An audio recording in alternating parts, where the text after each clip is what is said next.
may be the greatest catch I've ever seen in my life. Okay, y'all loved it when we did the 49ers video. I did not expect y'all to like this video format so much, but no, let's go through. Let's talk about some more teams. This one, we are going to be doing the Carolina Panthers. Now, please go to the comment section and let me know a couple things. I want everybody else to be filling out their own buy, sell, hold, picking 3 players from this offense that they think that they are overvalued, undervalued, and accurately valued. And please let me know what you think in the comment section. And also with the same comment, or you can leave a new one, doesn't really matter. Let me know what team y'all want me to do next, because tomorrow's video is going to be another one of these breakdowns where we are going through another team. Now, outside of that, I think I have one more announcement, and that is at the end of this video, you are going to find a Patreon voice call that we got left over. And what we are going to be doing from here on out is every single time someone over there on Patreon sends me that video question, it's going to be played at the end of the video. I'll give you my short answer. It's not going to take away at all from what we are doing in the rest of the video, but it's another fun way to try to create some more engagement. Y'all know I premiere all these videos for everybody subscribed to the channel with their notifications on already. But this is a great way, I think, to kind of engage a little bit more when we are talking about Patreon. Now, let's get into it, and let's not waste too much time. Let's just talk about Christian McCaffrey here. Okay, so right away, it's going to be very similar to what we said with George Kittle in the last video. I mean, you have to just call Christian McCaffrey a hold, because right now he is going as the #1 player overall in every league format.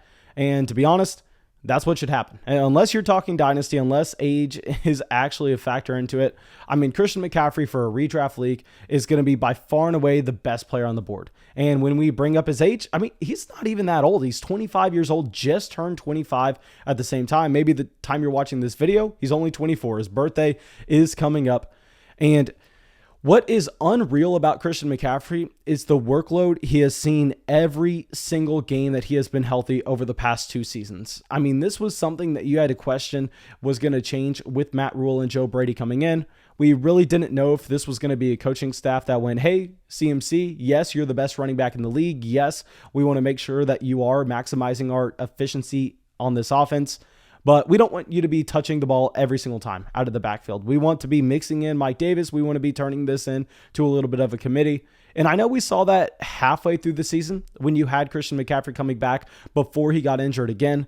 But I think that was more so due to the health with his high ankle sprain. There was just no way he was going to be able to play 90% of the snaps coming back right away from that injury. But to start the year was the exact same usage for Christian McCaffrey. And what is ridiculous is with CMC, you had him leave 2 games early out of the 3 games that he played. So keep in mind, he only played 3 games. He left 2 of them early. And even with that, Christian McCaffrey averaged 30 points per game to be the running back 1 if we were talking about points per game. Now, keep in mind, it's only a 3-game sample. Anybody can really average 30 points a game over 3 games. We understand that small samples are almost impossible to extrapolate over the entire season and expect that to happen, except in the case of Christian McCaffrey, because in 2019, we know his historic season, he did the same exact thing where, I mean, there he played all 16 games. He averaged 30 points per game. So I know that is absolutely absurd. And what is even crazier about this is the fact that in 2019, the running back 2 in points per game was Dalvin Cook at 21. So Dalvin Cook essentially was only able to account for 66% of Christian McCaffrey's production in 2019, putting Christian McCaffrey in a completely different tier of any other running back and what you're going to be expecting for not only his role, but also the production that should follow it with how heavily he is used in the passing game. So I know that is kind of boring just because everybody understands that you're going to be valuing Christian McCaffrey as the best player in fantasy. Now, of course, at the end of the video, we are going to be playing a Patreon call where we get a small question about this. But nonetheless, I mean, here with Christian McCaffrey, we are going to be ranking him as the #1 player overall. And because that's where his ADP is, I mean, he's just a hold. I mean, he's obviously appropriately priced. Okay, but now let's go over to DJ Moore real quick, who is going off the board at pick 42 in redraft leagues in 2021. Now, with DJ Moore, I know that a lot of people, including myself, we were expecting a massive jump up this past season. I mean, you were expecting DJ Moore to jump up into that same range of a DeAndre Hopkins. If you looked at his age-adjusted production and you looked at what DJ Moore was able to do through his first 3 years in his NFL career, I mean, DJ Moore looked elite. He looked like he was going to be on track to be one of the best wide receivers in the entire NFL. Yet, in 2020, with the new coach, with a new quarterback, he actually takes a step back, which is surprising. But for anybody who is not following the way that they were deploying these wide receivers in Carolina in 2020, let me break it down, because there's a stark difference in what you had with DJ Moore's average depth of target and where he was running his routes at the beginning of the season and at the end of the season.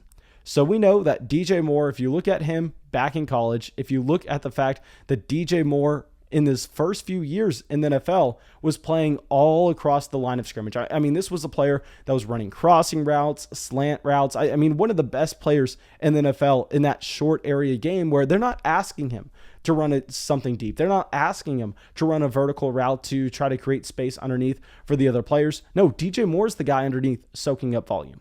So it was surprising to see at the beginning of the season, in the first month of the season really, that Matt Rule and Joe Brady actually decided to use DJ Moore as that field stretching wide receiver. And this is what really tanked his production, because that's not what he profiles as. We've seen it time and time again with DJ Moore, that he is best used whenever he is running those crossing routes, whenever he is closer to the line of scrimmage, limiting his average depth of target and allow him to do stuff after he catches the ball. And the coaching staff realized this as well. I mean, about week 5 was the point that they decided to kind of change the roles of both DJ Moore and Robby Anderson, where at that point, then DJ Moore was back in the role that he felt comfortable in. And after that, he actually did get a bump up in production, going up to wide receiver 20 in points per game in weeks 5 through 16. So yes, that's still even a small step back from what you had in 2019, but that 2019 season was fantastic. This is why we are expecting DJ Moore to jump up into that DeAndre Hopkins tier, because we go back to 2019 with some of the worst quarterback play in the entire NFL. I mean, DJ Moore was able to average a ridiculous amount of points per game for a 22-year-old. He was actually the wide receiver 16 in points per game back in 2019 at 22 years old. Now, that is insane age-adjusted production, and that's why we have to sit here and ask, what was going on? Why did DJ Moore see the drop-off in 2020? Was it just not a great fit with Teddy Bridgewater? Was it just the coaches not necessarily force-feeding DJ Moore the ball over and over again? So at this point, at pick 42, I think that this is probably a price point that I am going to say DJ Moore's a sell. And DJ Moore is a player that I have loved in fantasy over the past few years. But with the drop-off, even with Curtis Samuel leaving this offense, I know Curtis Samuel is a very talented wide receiver on his own right. I understand how many touches Curtis Samuel saw in 2020, but they have Terrace Marshall coming in. Terrace Marshall is going to be picking up those snaps that was left from Curtis Samuel. So I'm not going to be expecting just there to be that many more targets, because Christian McCaffrey was also out in 2020. We know CMC is going to be a player that's heavily targeted out of the backfield. So I don't expect the volume to jump up for DJ Moore. Now you can make the argument that the quarterback play is going to be significantly better, but if that's going to happen, I think I would rather invest into some of these other wide receivers at a cheaper price point. Now let's get over to them. And I will say, guys, if you play Dynasty Fantasy Football, DJ Moore is still a great guy to have. I mean, DJ Moore has so much talent. But here we're talking 2021. We are talking about points that we are expected, and that is really all that matters. It doesn't really matter the long-term outlook on these players. Let's just talk about what's happening in 2021. Okay, so now let's go over to Robby Anderson right now. And I know Robby Anderson, the entire story is, hey, he's getting Sam Darnold back. We know that they have that connection. But Robby Anderson going significantly after DJ Moore. Anderson is actually going at pick 73 in most redraft leagues. Now, Anderson, still in the prime of his career. I mean, only 28 years old. Now, we know that you should be expecting those speedy wide receivers to fall off a little earlier on than you're going to expect a guy like Larry Fitzgerald, someone that can really thrive in the slot. But nonetheless, I mean, 28 years old, you don't have to be worried about a fall off from Robby Anderson anytime soon. Now, with Anderson, if you look at the production profile in 2020, it's like the exact opposite of DJ Moore. I mean, Robby Anderson was actually the wide receiver running a little bit more of the full route tree a little closer to the line of scrimmage at the beginning of the season, and he was just dominant over the first month. I mean, if y'all remember, Robby Anderson was like a top 5 wide receiver over the first month in 2020. He finishes as the wide receiver 23 in points per game, so finishes as a low-end wide receiver 2. Now, if we break this down with the same thing that we did with DJ Moore when we looked at how they changed, how they were operating this offense with Moore and Anderson last season, after week 5, Robby Anderson actually drops down to being the wide receiver 36 in points per game. Now, that is notable because we are going to be expecting that you have Joe Brady and Matt Rule deciding that, hey, what they did in the second half of the season, they're probably going to like that a little bit more than what they did in the first half, because they showed no signs of changing it back to what they were doing at the beginning by the end of the year. So I think you should be expecting Robby Anderson to play this deep threat role compared to DJ Moore's just overall flanker. And I think at that point, Robby Anderson is going to be a player that you can't project him to be, just say, a top 15 wide receiver like he was at the beginning of the year.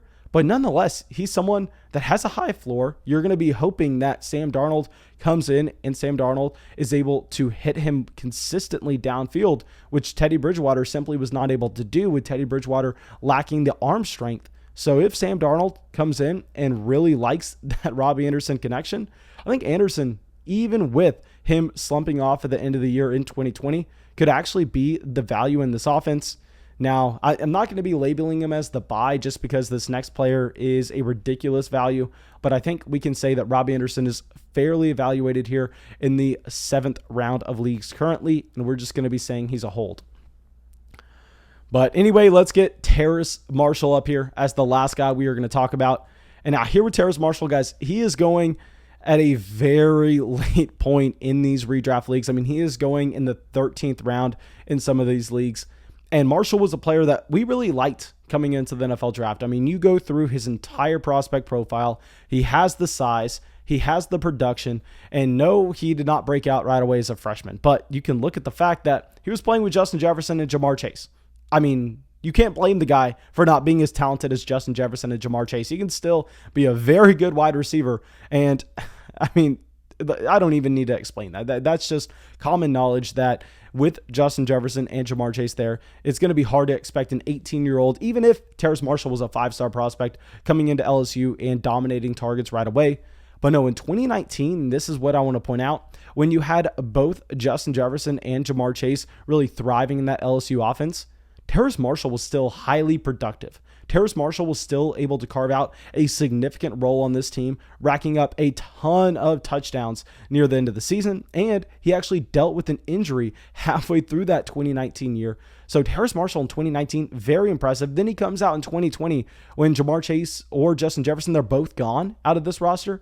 And Terrace Marshall just completely dominates with how many targets he's getting per game, with the efficiency on his targets at the same time.